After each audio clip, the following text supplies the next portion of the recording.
we have an air leak to fix. So I'm going to try and put a new fitting in there.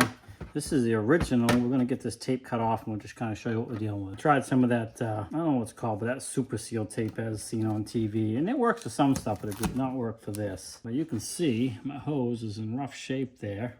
And this is a press fitting. Obviously I don't have a press fitting, so I'm going to try fitting with the ribs here and clamping it on with the hex thing and see if that holds. So we're gonna have to cut this back here a little ways.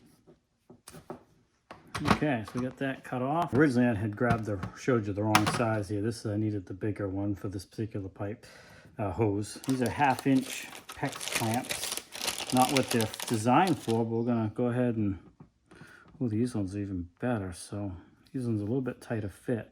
If I can get that in, oh, that's perfect. I'm gonna actually take this one off. We have 2 of these ones that are a little bit tighter fit. And then we'll go ahead and slide this in here, all the way in like that. Then we're gonna move our clamps into place right up close. I got 2 of them, and we'll put this on here like so. Now we're just gonna go ahead and squeeze this down. Please know, I tried to pull this out the first time around. I had all I could do to pull it out. I probably don't even need a second one, but since it's on here, I'm gonna go ahead and use it. And this thing should not leak anymore. And that really squeezed down on that hose good and tight. All we gotta do now is remove the quick coupler off, put it on here with some Teflon tape, and we should be back in business. So in my case, if you're interested, I got 9/16 and 3/4 Teflon tape. Make sure you go correct way, so when you wind the fitting on, it doesn't just unravel your Teflon. Good and snug, don't need a lot, because it should seal anyways pretty good fitting on. And there is a little wrench spot right there I can grab to hold that part.